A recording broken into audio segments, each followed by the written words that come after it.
Siendo este el primer video de nuestro canal, les damos la bienvenida a Intriga Criminal. En el día de hoy estaremos hablando de un caso que a la vista pública planteó muchas más preguntas que respuestas, ya que, de alguna forma, un hombre fue asesinado en frente de más de 50 personas, entre las cuales se encontraba su esposa. Aún así, no hubo testigo alguno en referencia a quién pudo ser el autor del crimen. Pero, para poder entender mejor lo que ocurrió, antes debemos conocer la historia que precedió el asesinato de Ken Rex McElroy.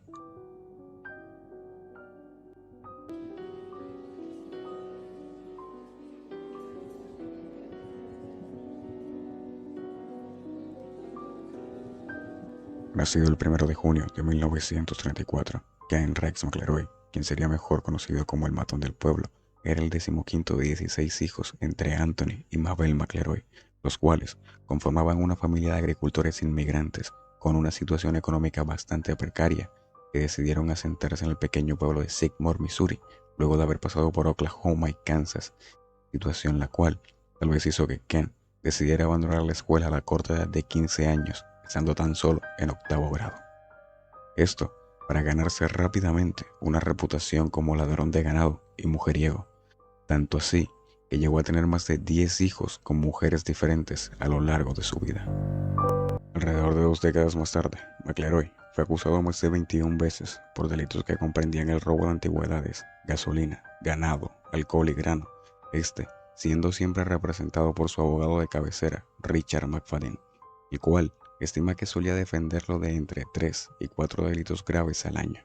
McElroy nunca fue condenado por ninguno de esos delitos, pues acompañado por su aspecto intimidante, con una estatura de 1.82 metros y más de 120 kilos de peso, hacía que sus acusadores retiraran los cargos. Esto lo lograba acosándolos en sus casas, lugares de trabajo o aquellos lugares a los que estos solo asistían por simplemente ocio. Aún así, en las raras ocasiones que esto no funcionaba y alguno de sus casos llegaba a juicio, los jurados recibían advertencias poco sutiles, como serpientes de cascabel en sus buzones o disparos de escopeta que rompían el silencio de la noche cerca de sus casas. El resultado de esto fue una serie de juicios nulos, seguido de una eventual desestimación y absolución completa de los cargos. Y como si esto no fuera suficiente, McElroy tenía una obsesión bastante enfermiza por niñas menores, y aún después de haber estado casado ya 2 veces, cuando conoció a Trena McCloud, la cual para este momento tan solo tendría 12 años de edad, decidió hacerla su nueva víctima, abusando de ella en reiteradas ocasiones para luego intentar entablar una relación, a la cual el matrimonio McCloud, es decir, los padres de Trena, se opuso en principio. Pues recordemos que para esta época, McElroy ya tendría alrededor de unos 35 años. Aún así, no desistiría a la meta que ella se habría propuesto alcanzar con Trena. Para el momento que transcurrían estos hechos, McElroy ya tenía un matrimonio entablado con Alice, la cual sería su segunda esposa. Aún así, y sin importarle mucho esto último, decide llevarse casi a la fuerza a Trena para la casa que él, junto a Alice, compartía. Acto seguido, decide regresar a la casa del matrimonio McCloud y prenderla a fuego. Sin bastarle esto último, y como si fuera para dejar un mensaje macabro, decide dar un escopetazo al perro de la familia, logrando de esta forma que estos dos aceptaran a regañadientes lo que sea que tenía planeado hacer con su hija. 2 años pasaron rápido, y con tan solo 14 años, Trena quedó embarazada del que sería su primer hijo, tomando así la decisión de abandonar la escuela, estando tan solo en 9º grado. Seguido a esto, Trena, en una cita con su médico, decide confesar los abusos y maltratos que sufría por parte de McElroy, médico el cual, poniendo por delante la integridad de su paciente, decide contactar con las autoridades pertinentes.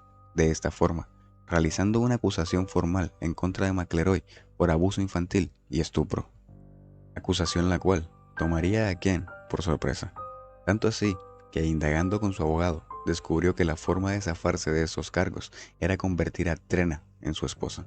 Y aunque ella era menor de edad, a no le costó mucho convencer por medio de la violencia a sus padres para así obtener el permiso.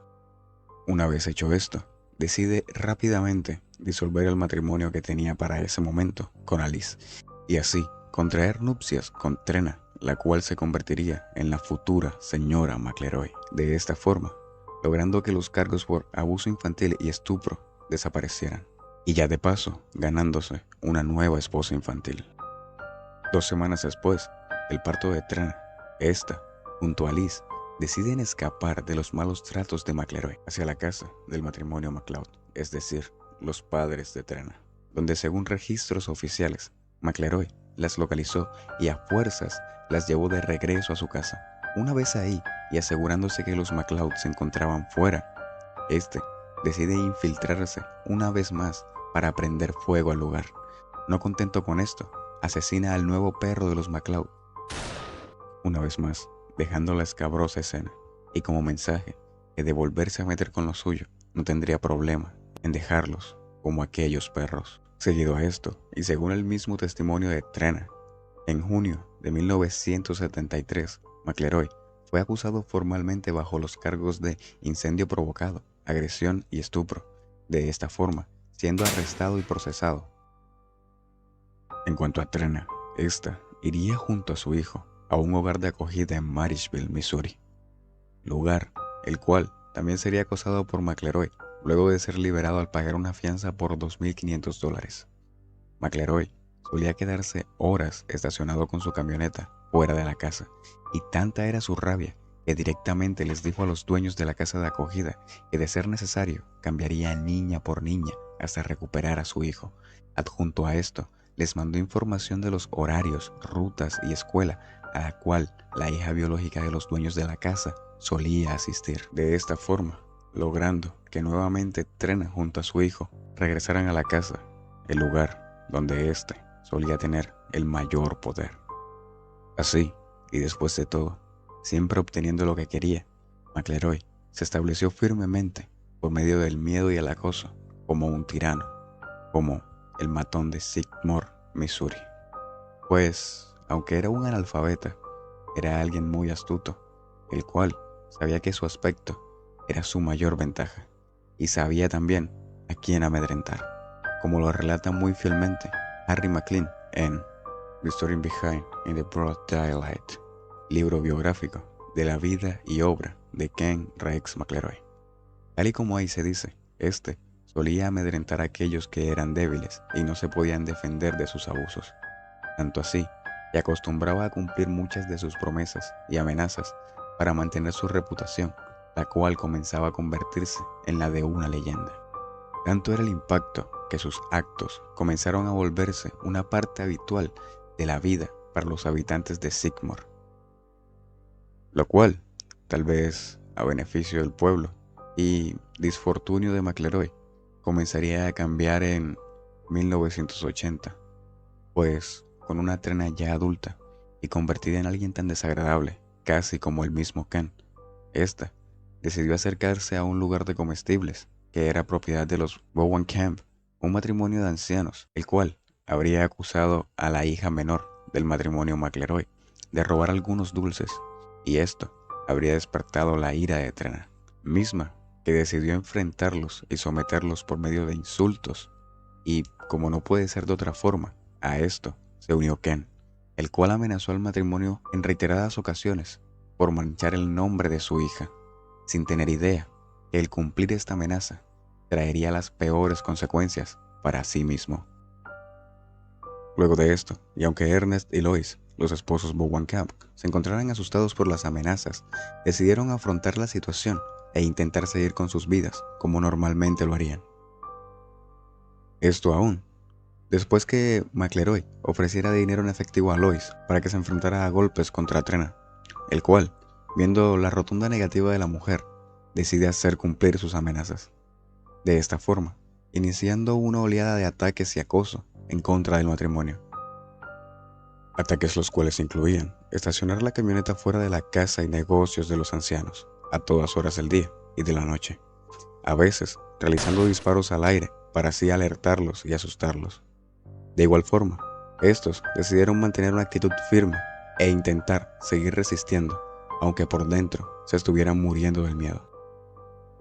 Situación la cual tendría el efecto contrario a la que esperaba el matrimonio Bowenkamp, ya que estos, de alguna forma, esperaban que McElroy se aburriera y desistiera del ataque. sin saber que por otra parte, McLeroy estaba harto de que sus actos parecieran no tener la finalidad que él esperaba. Y tanta era su frustración que decidió esperar a que Ernest saliera de su negocio para así acercarse a él y propinarle un disparo en el cuello con su escopeta. Y aunque Ernest pudo sobrevivir al incidente, el atentado hizo que el pueblo pudiese despertar del hechizo, el cual se encontraba inmerso por el miedo que infundía Ken McLeroy. De esta forma, la mayoría de los pobladores se unieron para tomar medidas y llevar el caso a la corte, así haciendo que McLeroy fuera juzgado y condenado por agresión en primer grado, la cual sería su primera condena por un delito grave. Sin embargo, este permaneció en libertad bajo fianza en espera de su apelación. Seguido a esto, se enviaron cartas a los legisladores estatales, al fiscal general del estado y al gobernador, haciéndoles saber que Sigmund vivía con miedo de un psicópata entre ellos, y pidiendo a las autoridades que hicieran algo al respecto.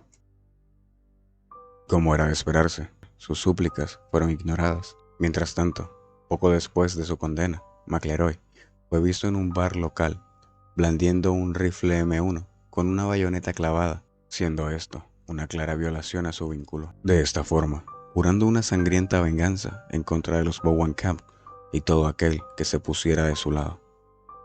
Esta fue la gota que colmó el vaso, pues los testigos que presenciaron este acto le pidieron al fiscal del condado que solicitara una audiencia de renovación de fianza, lo cual fue en vano, ya que el abogado de McLeroy logró posponerla. De esta forma, hicieron que aumentara el odio y la desesperación del pueblo, ya que, como lo dijo uno de los residentes de Sigmund, y cito, eso fue el colmo. Ese fue el último fracaso de la justicia, porque si las autoridades no nos van a salvar de los crímenes, tal vez haga falta un crimen para salvarnos. Siguiendo esta afirmación, el 19 de julio de 1981, la gente de Sigmund, enfurecida, se reunió en el American Legion Hall cuando llegó la noticia que McLeroy estaba en la ciudad. Dos hombres se acercaron para decirle que se largara del pueblo, y ahí, sin siquiera tener tiempo a reaccionar, una multitud rodeó su camioneta, sacando a la fuerza a Trena y a su hijo del asiento del copiloto, para luego proceder a abrir fuego directo donde se encontraba Ken Rex McLeroy.